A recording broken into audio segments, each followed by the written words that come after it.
in my youth, I remember going to the present border on the Finnish side, climbing up a hill where you can see the lake where my grandparents used to live, and you can see the bay where the house used to be.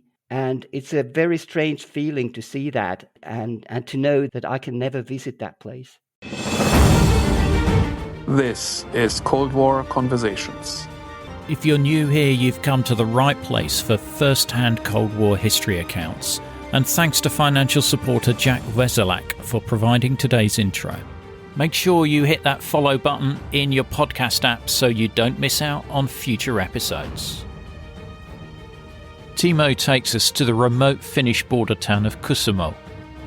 He paints a vivid picture of a childhood overshadowed by his grandparents' memories of their home lost during World War II and their proximity to the Soviet Union.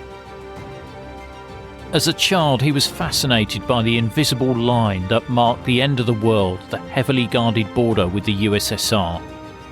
Timo recounts a tense encounter with border guards while visiting his grandparents and his meeting with a Soviet escaper.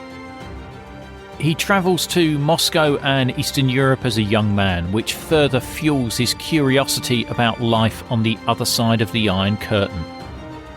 Timo recalls the austere streets of Prague, the bureaucratic maze in Budapest, and a harrowing night at the Romanian border. Timo's book, Tanks and Roaches, is currently only available in Finnish, Estonian and Slovak, but can be purchased via the link in the episode notes. I'm delighted to welcome Timo Lane to our Cold War conversation. I was born in a town called Kuusamo. It's in the middle of nowhere. I mean, lots of forests, lakes, rivers, northern nature, and really far away from everything. In the town itself, there are about 10,000 inhabitants. But if you want to go to any bigger town with more than those 10,000, you would have to travel 200 kilometers. So that's how remote the place is. And the municipality actually borders with Russia. And the town itself, it's about 35 kilometers from the Russian border. What was it like growing up in that area? I think one of the most interesting things was that you could still feel that the war, the Second World War, was not so far away. You know, I was born in 1968, so my childhood memories come from the 70s and 80s, and there were still a lot of things lying around in the forests. You know, there were small heaps of some slimy black substance, which I later understood that they were ashes of some barracks. And there were things like broken glass, some rusty remnants of destroyed cars, some stoves that were used in tents. And I remember a lot of tins. And some of those tins, I mean, they were rusty tins, all were very rusty, but some of the tins had raised letters that were like above of the level of the tin, and so you could read something. There were some words, and I could read that those cans came from Denmark. And you know, there were lots of things. You could find some barbed wire. I remember finding an insulator of telephone lines in trees. There were dugouts. There was also a hanging tree where people say that the Germans hang someone. Must have been a Russian prisoner of war who had tried to escape, I would think. And the Germans built a railway to Kuusamo, which is also very interesting because we don't have a railway nowadays. But there was one during the war, built for the needs of the front. And during the war, there was a lot of interaction between Germans who were in Finland as allies, between Germans and the local Finns, and they were very human relationships.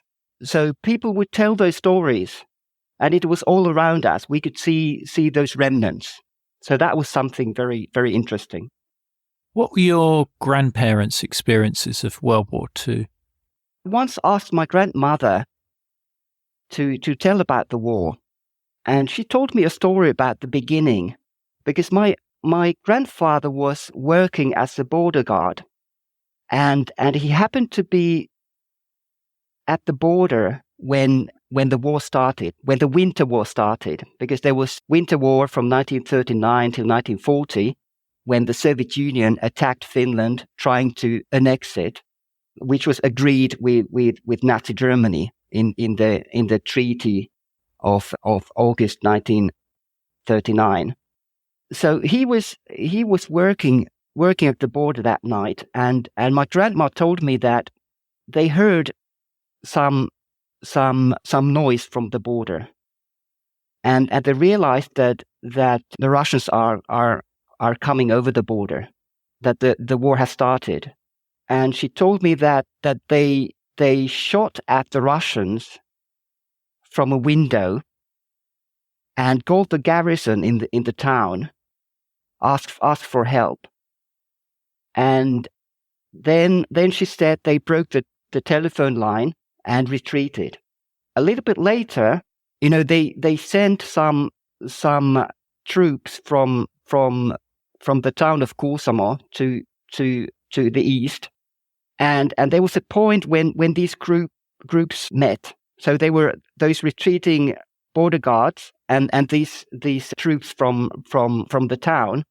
But they, for a while, they didn't. The guys from the town, they didn't recognize that these people ahead are not Russians, but they are those border guards. So they were shooting at them. So there was a moment when Finns were shooting at each other. They didn't know what was going on. And I remember that this story was quite interesting, because I think it showed that in a war, there has to be a lot of mistakes, stupid mistakes, and things that are maybe not so heroic or that don't make so great stories. I had already read some books about the war, and they were very popular in the 70s, books where people told about their experiences in the war, and they were, there was a certain way to talk about the war, some kind of heroic way, showing that we did great things and achieved a lot of things and so on. Yeah, no doubt about that. But war is, I believe war is not only that. And I think this story that my grandma told me, gave me an idea that the war is maybe something different than in the books. Because your grandparents lived in territory that was Finnish prior to the Winter War, and was then at the Armistice Agreement at the end of the Winter War. That territory was handed over to the Soviet Union. Yeah, that's true. That's true. I have later understood how big a wound that was. Even if my grandparents didn't live in that area more than 3 years, but still losing their home it's been something really, really devastating. And in my youth, I remember going to the border, close to the present border on the Finnish side, climbing up a hill where you can see the lake where my grandparents used to live, and you can see the bay where the house used to be. And it's a very strange feeling to see that and to know that I will never be able to go there, that I can never visit that place. But that's where my grandparents used to live. Were there any incidents of people coming over the border during your childhood in terms of trying to escape from the Soviet Union? Yeah. The border, it felt like the end of the world. We didn't hear any news from the other side. There were no border crossings close to Kuusamo. If you wanted to visit the Soviet Union, you could go there on an organized trip with a visa. You could visit Leningrad or Moscow. But the closest border station where you could actually cross the border was about 700 kilometers from Kuusamo. So nobody, legally, nobody came from there and nobody went there. And we didn't get any news from there. But there were some stories. People were telling that sometimes there are defectors and sometimes defectors are actually coming across the border. They were not very numerous. I checked some statistics and I found out that during the whole period from the end of the 1940s till the beginning of the 1990s, it is known that there were about 120 people who crossed the border like that. So how many did that in Kuusamo? So it can't be very many, but there were some, and I actually have some personal experience on that as well, because I was a little boy when I was visiting my grandparents' place. That was in the 70s, and we went there with my mom by a car, and we were almost there. The grandparents' place, which was built after the war to a different location, it's located about 7 kilometers from the new border, while the earlier place was about 2 kilometers from that border, but on the wrong side. So we almost got there, but then there was somebody carrying a rifle stopping us on the road, and we asked what is the problem. They checked who are in the car. He just said that they are looking for a bad guy. I was thinking of some bank robber or something like that. My mom was worried. She said that, okay, we are living in a house close to this place. It's only about 200 meters from here. So will it be safe for us to be there? But the man said that, oh yeah, no problem, it's safe, you can go there. So we've been discussing this afterwards, and we understood that they were looking for a defector. And I have also been discussing with a friend of mine who was also a kid at that time. She was older than me, so she already went to school, and she was in a school bus, and we figured out that it must have been the same day. And that school bus was stopped. She was living a little bit further east from that place where we were with my mother. And she said that even if the border guards and the driver of the bus, they knew each other, and the driver said that there's no extra persons in the bus. So it wasn't enough this time. So the border guards actually came into the bus and checked it. So this is my first experience about the defectors. Because I think in later life you met somebody who had crossed the border at Kuusamo. Yeah, I did. Because this issue about defectors, it started to interest me a lot. There was also another story that I heard from my schoolmate. He told that somebody in his family had seen a person in the forest carrying an atlas and showing an atlas to him or to this person, I don't know who he or she was, and moving his finger on the map as if he was asking, where are we? And he also told that when he opened the atlas, there were some Russian notes between the pages, and he put them away very quickly. And he didn't say a word. And when he was shown where they were, he just closed the atlas and walked away into the forest. I don't know if that story is true or not, but that's what he told me. So I was very interested in those stories, and I found out in an article somewhere, it was very shortly mentioned that a certain person from Estonia, from the occupied Soviet Estonia, had crossed the border in Kuusamo in 1982. And when I found out about his name, I thought that I would like to interview him. Actually, first I had to find out where he is. And it turned out that he actually lives in Finland. So I was able to meet him. I traveled about 4 hours to another town that was in the south of Finland. And we had a very, very interesting meeting. His wife had made a lot of sandwiches for us, and there was beer and vodka, and the table was full of things to eat. And when I came, she just greeted me and wished us a nice evening and left. So she prepared everything for us so that we could freely discuss everything. And this Estonian man, he was a very interesting person. He was an uneducated, working class man, but he was very keen to tell his story. He wanted to tell his story, and he even copied me documents related to his story. There were interrogation protocols from both Finland and Russia. The Finnish ones were they had a stamp secret on them. What happened was that he was in the army in 1972. He had some problems in the army, and he just decided to escape.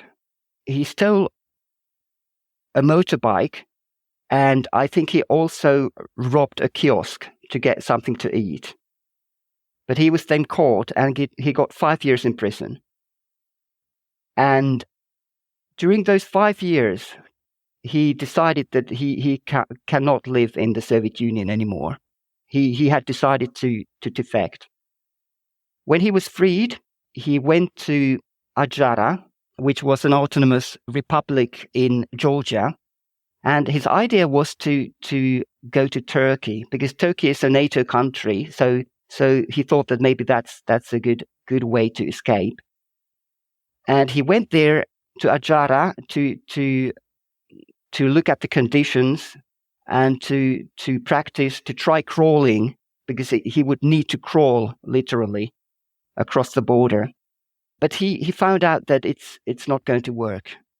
There were hills and valleys, and he would have to crawl in the valley, in the bushes, but they were, those thorn bushes that would tear your clothes and rip your skin, and the view of the valleys from the hills were so good that you would really have to know very well the terrain to be able to take that risk.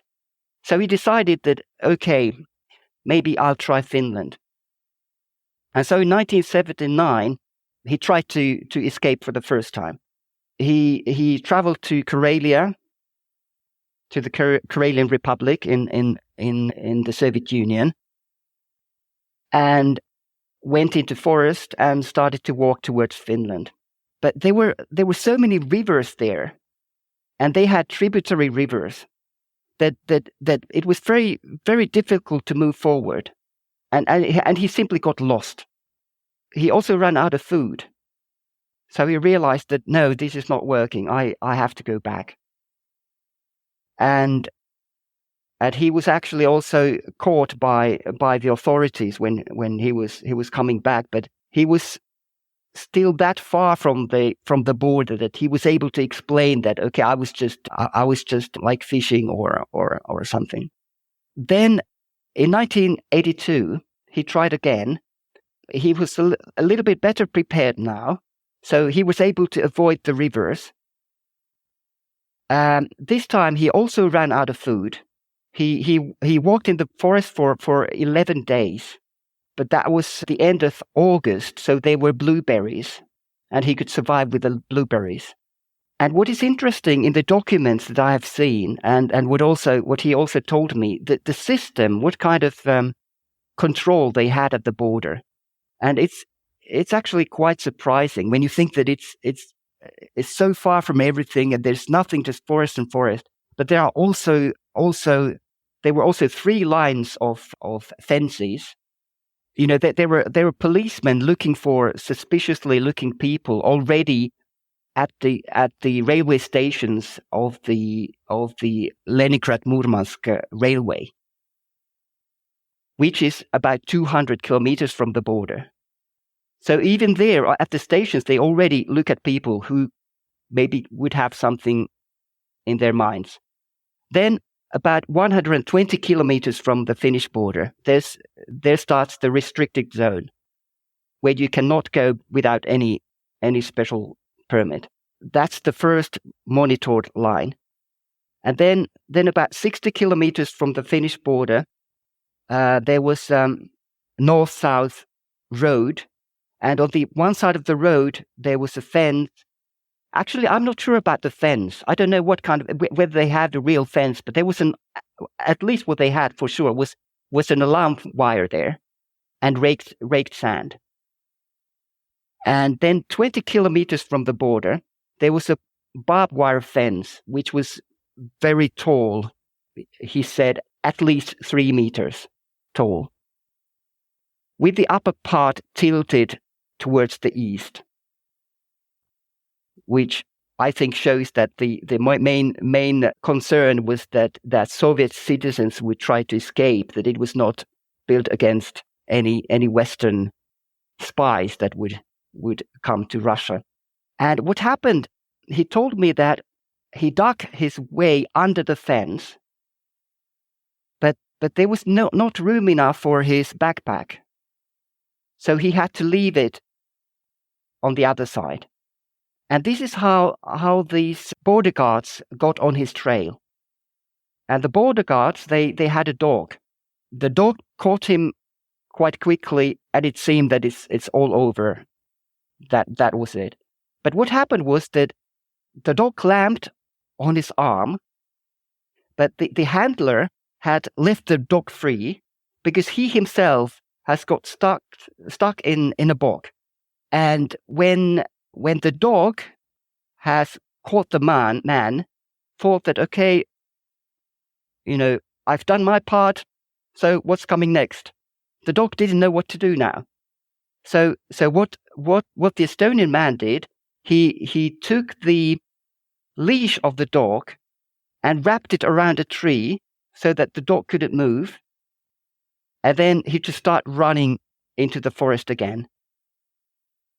And he also put some mosquito repellent over the soles of his shoes so that the dog couldn't find him anymore. Then he told me that he saw helicopters above, but he said that he found it hard to believe that the helicopter would be there because of him. But I think that's probably how it was. Not far from the border, there was also a chain of soldiers standing in a row. And when he noticed that, he just went down to the ground and lied there for hours. And he said it was so cold and wet and really horrible. But he just didn't dare to move. Then several hours later, he thought that, okay, now maybe I should go between those two men. And he crawled his way through. And after that, there was only the borderline left. And on the Finnish side, there was a reindeer fence that was supposed to prevent Finnish reindeer to going to Russia. So it was very easy to jump over that. And he was in Finland. He told that he went to the first house that he saw and asked for bread and gave a 1 ruble coin for the bread. And then he started to walk along the road. And that's where the border guards caught him. There were some border guards in the car. They stopped the car and asked, "Where are you going?" And they promised to give him a ride, but they took him to the police station. So these are Finnish border guards that pick him up because he's the Finnish side of the border. Okay. Yeah, exactly. Yeah, and that was some kind of, I mean, thinking about the whole story, all those experiences, it was a real anticlimax. So what happens to him then? Is he allowed to stay in Finland? It seems that he was kept in Finland for 2.5 weeks. He didn't apply for political asylum. And he told me that he didn't do that because he thought that if I would do that, I would get a very, very big sentence in the Soviet Union.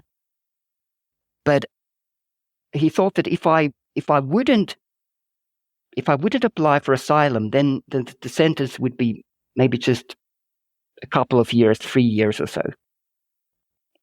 There was a general belief in Finland in the 80s that there was an agreement between Finland and the USSR that any defectors would be sent back to the Soviets, or on the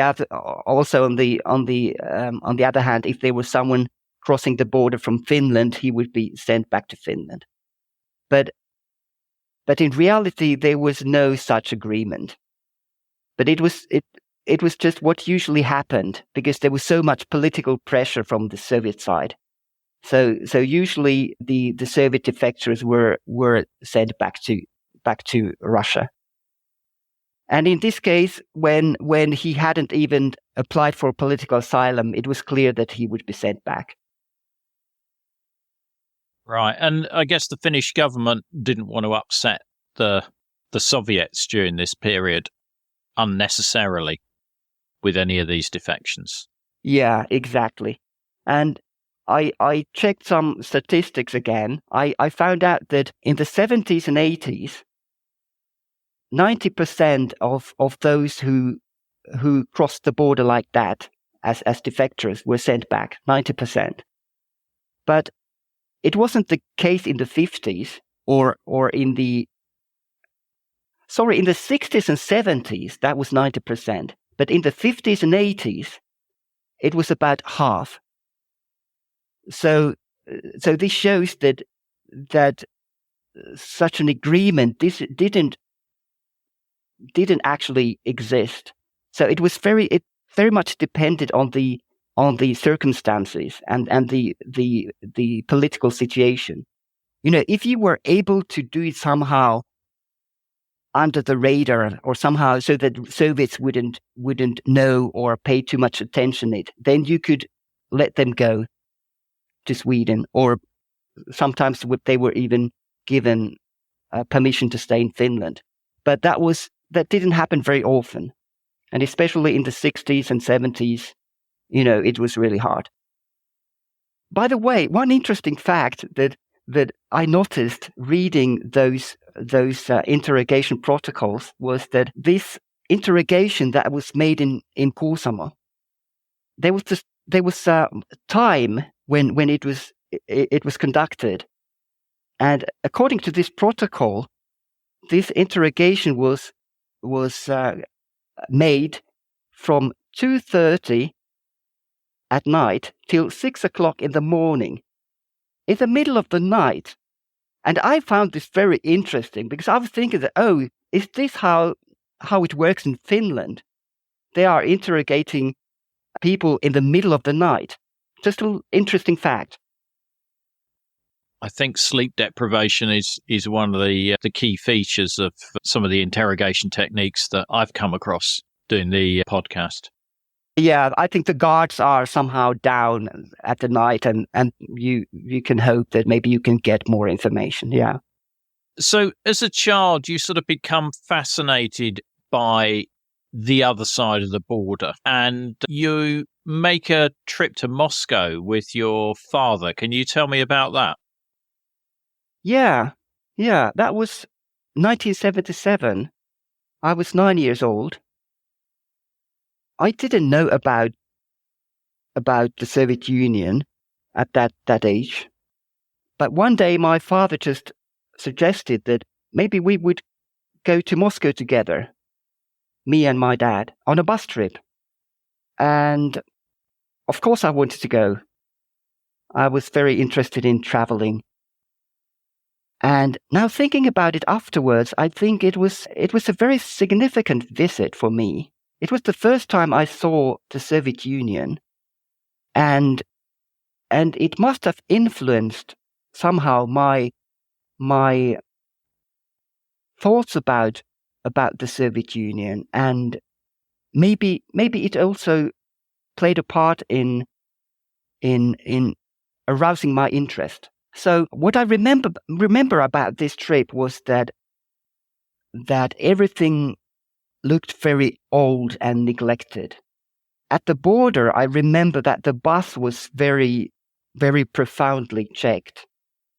The Russian, on the Finnish side, there was nothing, but on the Russian side, I remember they had some metal rods, and they were knocking the structures of the bus to find out if there are any hidden spaces. I remember that people in the group they told me that everything looks old, that everything is like that it was like going 20 years back in time, crossing the border. Cars looked old. The people in our group, there were many things that they didn't understand, and they gave false explanations to. For example, we would sometimes see cars like a blue car with one red door. And that looks very strange. And the explanation that people gave to this is that it just shows the Russian character, that it's something so insignificant. It doesn't matter. If you crash the car, if there's a small accident, you have to change the door. I mean, the color doesn't matter. It's this kind of open character. But they didn't realize that it was simply that you couldn't get a blue door. You couldn't find it anywhere. So if you found a red one, then you would grab it and feel happy that you have a door. That it was a problem of not finding those things. Yeah, so the 5-year plan said they were going to produce red doors for the next 2 years, and hard luck if you needed a blue door in that period. Yeah, probably, yeah.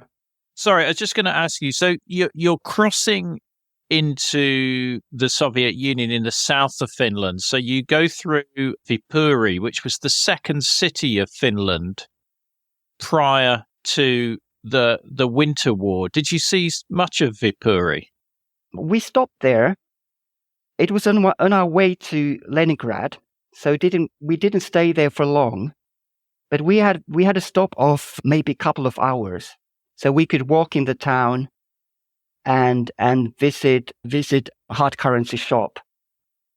Viipuri also looked very neglected, and again, the people in the bus they had their own explanation for that, and they thought that the reason is that Russians think that it's a Finnish town, it's so close to the border, maybe one day Finland will get the town back.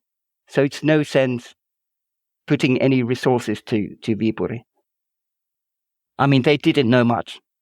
I mean, it was clear that they would never give Viipuri back, first of all. And the other fact was that the whole of Russia looked the same. It wasn't better anywhere else.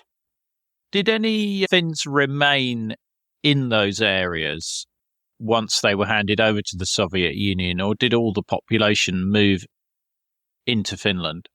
Everybody moved over to Finland, and that's something quite unique during the Second World War, because I don't know, maybe you know better, but I don't know any other situation when only empty land changed the owner, and people who had lived there for centuries, they just had to move away. But that's what happened with those territories. The only other times that I could think of would have been Pomerania and Silesia and East Prussia, where the vast majority of the population went into what into the new German borders, because that territory was handed over to the Soviet Union and Poland. Yeah, that must have been something similar. Yeah. So what is interesting is that nowadays, when we think about these territories in Russia close to Finland, the ones that used to belong to Finland, they have they have hardly any Finns living there. Nobody stayed there. But on the territories further away, you can find Finns and Karelians who have lived there for centuries. But these former Finnish areas are very, very Russian. There were some Belarusians and Ukrainians also who moved there, but they are in the Leningrad Oblast. They also changed the place names, so they even don't use those Finnish names anymore. No, and well, you consider it's 80 years now since those territories were lost. 90 years actually. So yeah, that whole Finnish culture, even if there were Finns still living there, would sort of die out over time, particularly as the whole place names are being removed and their whole identity was being removed. Yeah, I think it died out the moment Finns moved away, because those who moved in, they didn't know anything about the history. They settled in those houses where Finns had been living before, and I know that they were considered very, very good houses. They were very popular. Everybody wanted to live in a former Finnish house, but they didn't even know who had lived there, how they have lived, what kind of life and culture they had. It all disappeared in a moment. Did you ever go to find your grandparents' house at the end of the Cold War when you could visit those border areas in Russia? No, because the point is that you still can't. Even today, I cannot go there. I will not get a permit because it's on the Russian border zone. Yeah, it's too close to the border. But there was a period of time in the 90s when my mother was able to visit that place. And that was Yeltsin's time, and at that time they would arrange some special visits to those places, special permits. And my mother was on a couple of such visits. I mean, the first one was very complicated because they had to had to travel about 200 kilometers south in Finland, then cross the border there, and then they were taken by helicopters back to north to the eastern side of this big lake, where they would have motorboats that would take them to the western side, and it would take a whole day to get there, and then you finally got maybe 1 hour or half an hour for seeing the place itself. But my mom was there, and he took a lot of photographs there. All the buildings were destroyed, and I think actually they were burned down by Finns, because when the winter war started, they had to burn down the houses that Russians couldn't stay there. And that was a very, very cold winter, so it was an essential thing.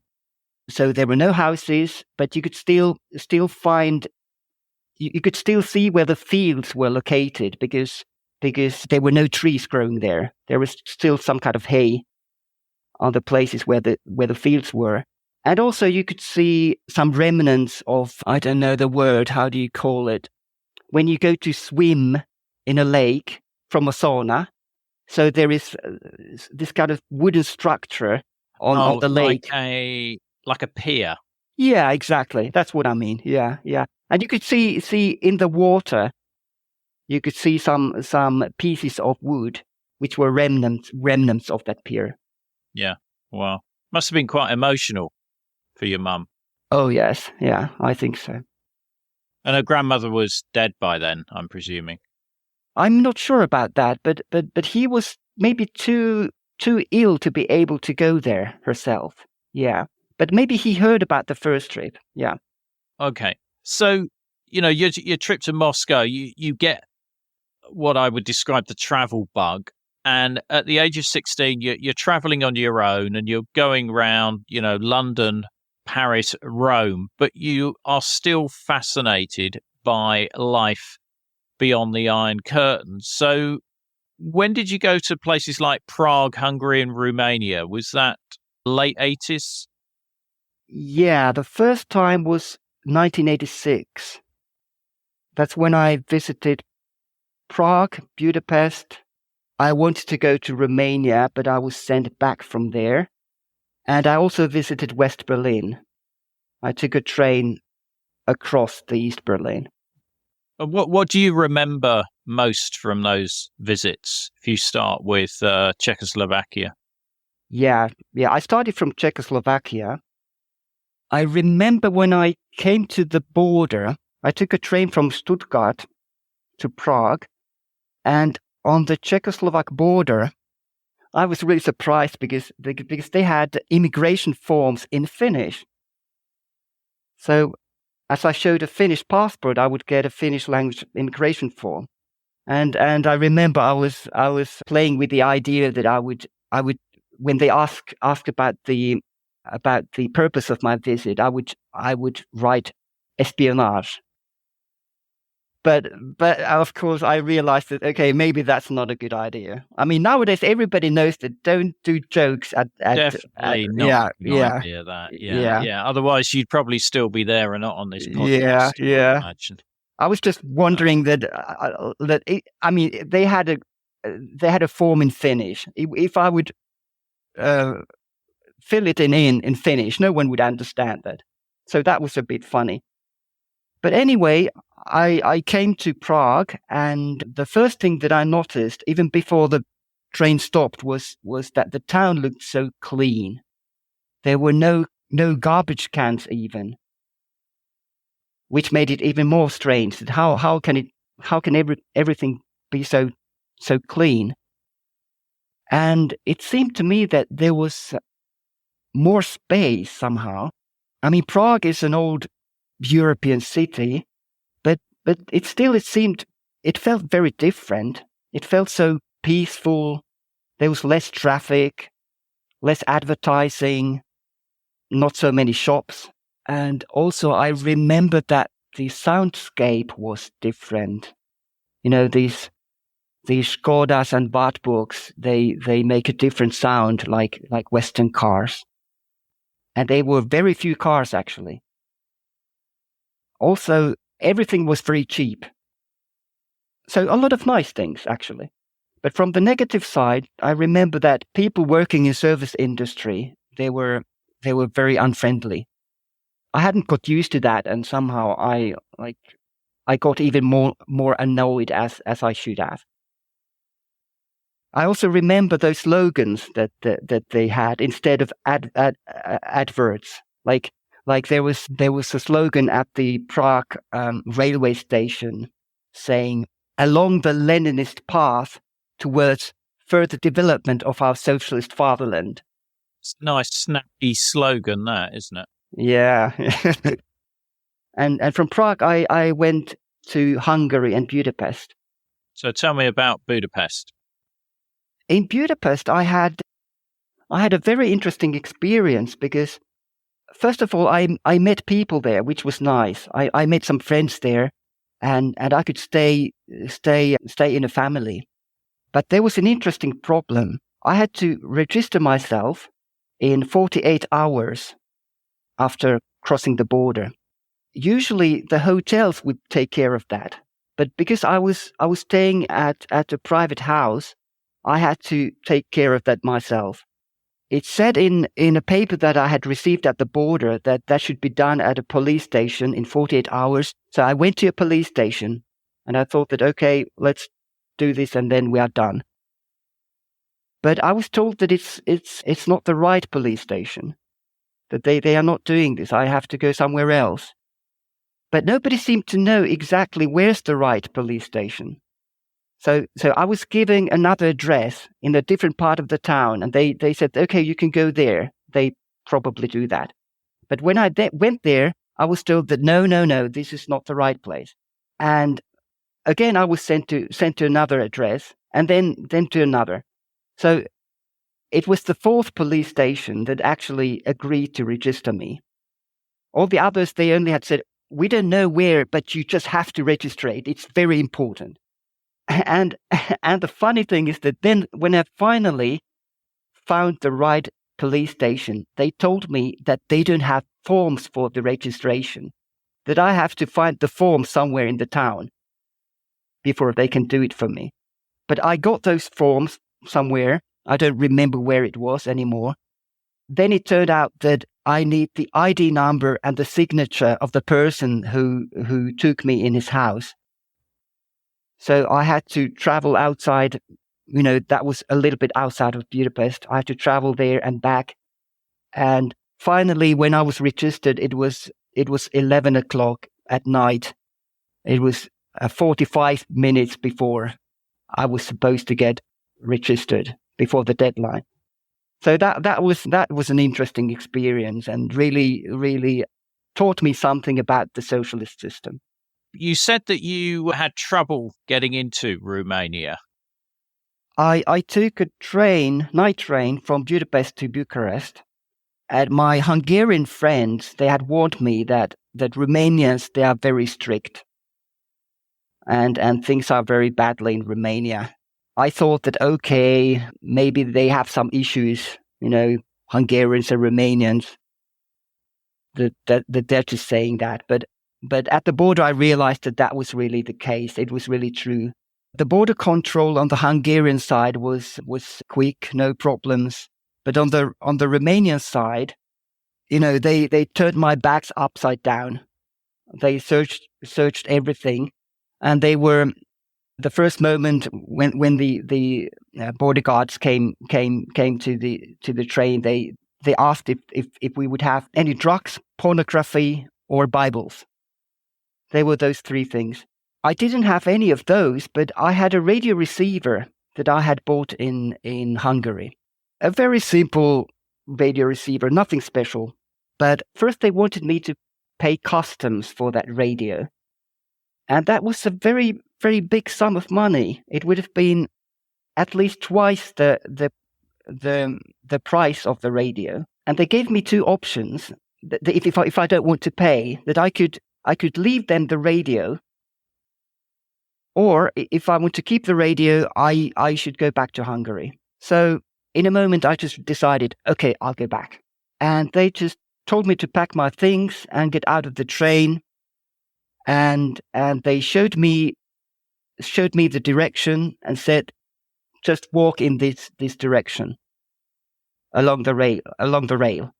There were some people in the train who had seen the whole process. They were wishing me luck through the window, and then I just started walking. It was so dark. I couldn't see anything. It was absolutely dark, and I didn't know where I was going. I was just walking, and I was wondering, maybe I'm walking to Hungary right now. That I was expecting there to be some kind of bridge, because I thought that maybe there was a border river or something, and then I would walk to Hungary. And I heard some noise in somewhere ahead, a metallic clang, which sounded like a sound of a rifle when someone is carrying a rifle.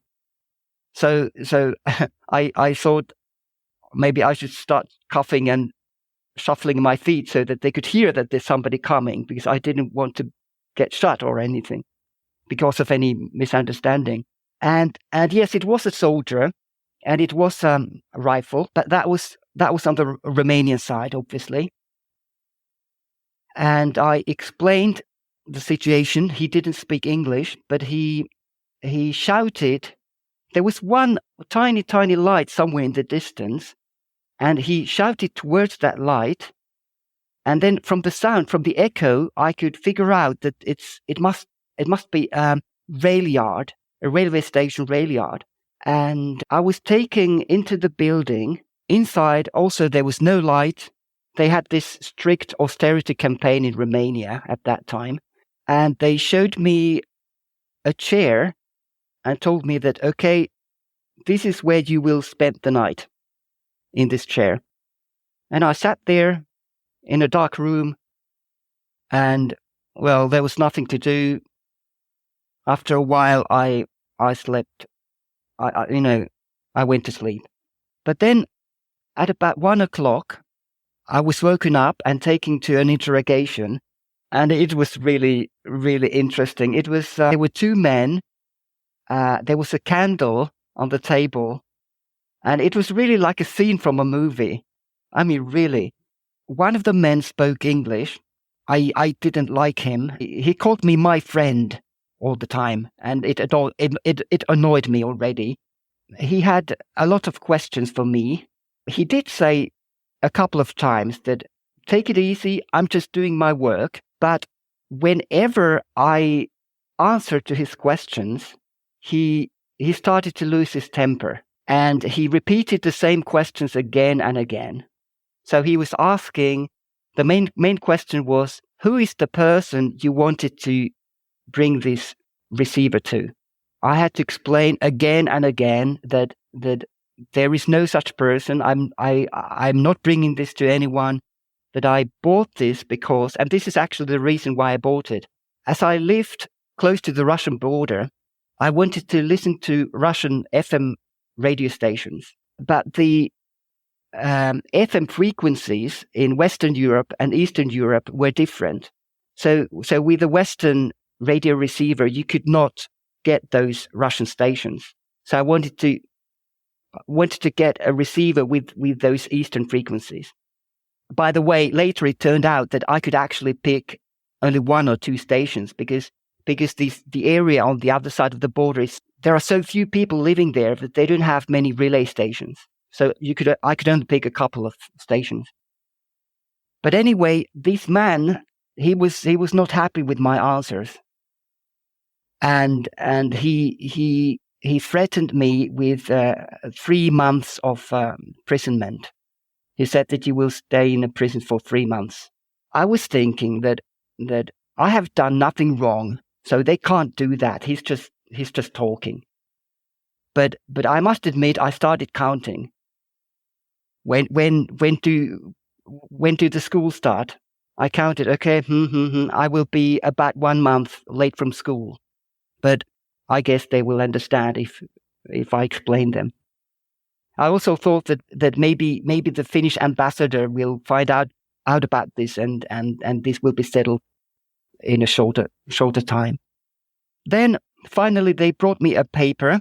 It was all in Romanian, so I didn't understand it. And I was told to sign it. Still today, I don't know what I signed. And they told me that you don't have to read it because it's in Romanian. You won't understand anyway. Just sign it.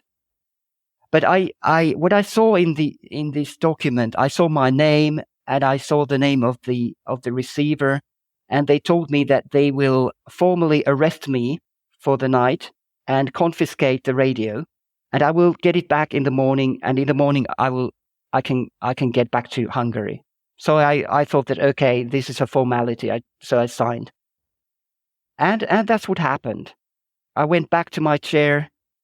About 5 o'clock in the morning, the English-speaking guy came to me again, and he wanted to read my West German newspaper that he had noticed I have. And in the beginning, when we had met, he asked me, what is life like in Finland? And I was wondering that what does he mean? Because you don't usually ask that kind of questions in the West. So I said, well, normal. I don't know. It's normal. And I remember so well how he replied. Normal?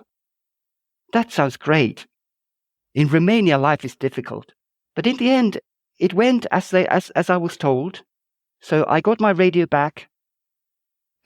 They forgot to give my passport back, but before stepping on the train, I asked for my passport, so I even got that. So I got on the train and I went back to Hungary, and I knew that I must get back to Romania again.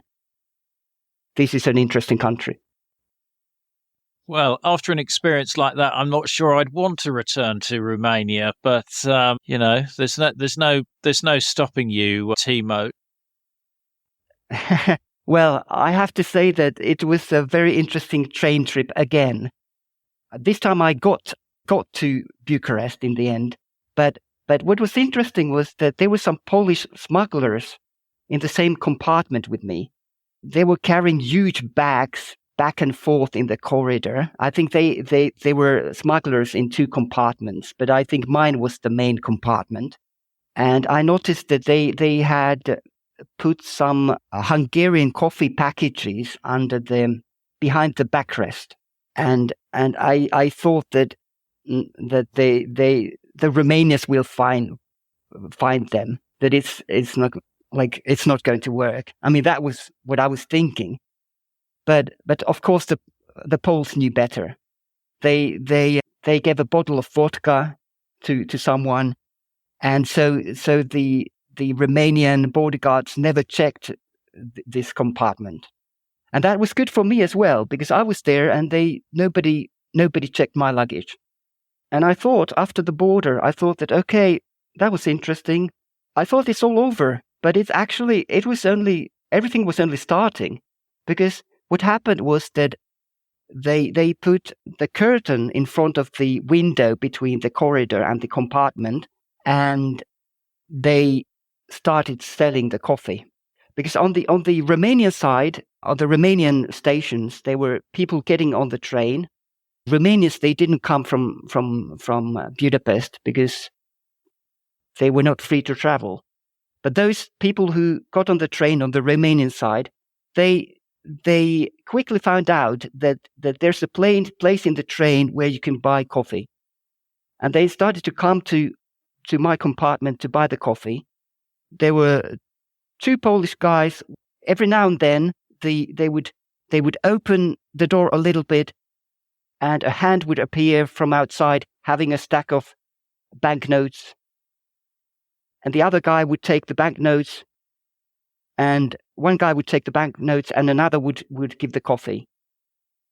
And it seemed to me that everybody knew the price, because there was no discussion about prices or anything. Everybody knew how much and how it works. By the way, those Romanian banknotes, they were funny. I mean, they were so worn out. The color was disappearing, and they were turning white, and the paper was so soft that you can, with your 2 fingers, you can take from the middle of the note, you can lift the note with your 2 fingers, and it would hang like a handkerchief. Okay, I may be exaggerating a little bit, but not very much. They were very interesting notes. So this process took a long time. They had a lot of coffee. It took hours to sell them, even if they were selling all the time. But when the coffee ran out, one of the guys took a screwdriver and climbed up to the ceiling using the shelves for luggage in climbing. And up in the ceiling, there was ventilation grate or grid. He just opened some screws, maybe 4 screws around this. And then there opened a hole which leads to a space between roof and the ceiling. And that space was full of cigarettes, chocolate, and more coffee. And they continued selling that. And I think the whole train, it was a long train. I think everybody knew that there are things on sale in this train. And this was, for me, that was a great lesson about the food situation in Romania. So you begin to get interested in Estonia, particularly. Why the fascination with Estonia? I think the reason is that Estonian language is the only relatively big language that is related to Finnish, apart from Hungarian. Hungarian is also related. They are both Finno-Ugric languages. But Hungarian is so different from Finnish that I don't understand anything if somebody speaks Hungarian. But Estonian was closer to Finnish. It would be easy to understand at least something. For someone whose language is so different from all the other languages in Europe, it's very special. It's very significant that there is another nation in this world who belong to our family, who are our relatives. And they were Estonians. And they were living on the other side of the Iron Curtain, very close to us. Tallinn is only 80 kilometers from Helsinki, but they lived very different lives. Everything was different in Estonia. I thought that in Estonia I could learn more about the Soviet system, more about socialism, about the real life. And it would be easier because I would be able to learn Estonian in some time. So I guess that's where the interest comes from. So how do you further pursue this fascination with Estonia? I decided that I will not become an engineer, as was the original plan. So after that, I actually did my compulsory military service in Finnish Lapland, and I went to study to a university in Oulu, and that's where I started to study Finnish. And I was also able to take courses in Estonian and study Estonian by myself. So by 1991, I already knew Estonian. I was able to speak fluently. I understood people without problems. And I really wanted to get into Estonia because after all those big changes in Eastern Europe, it was clear that now the focus of change is turning into the Soviet Union. And I wanted to see what's happening. So we're going to have to leave it there for this week, but don't miss Timo's next episode where he's at the epicenter of Estonia's struggle for independence from the Soviet Union in 1991. Don't miss the episode extras such as videos, photos and other content. Just look for the link in the podcast information. The podcast wouldn't exist without the generous support of our financial supporters, and I'd like to thank one and all of them for keeping the podcast on the road. The Cold War conversation continues in our Facebook discussion group. Just search for Cold War Conversations in Facebook. Thanks very much for listening and see you next week.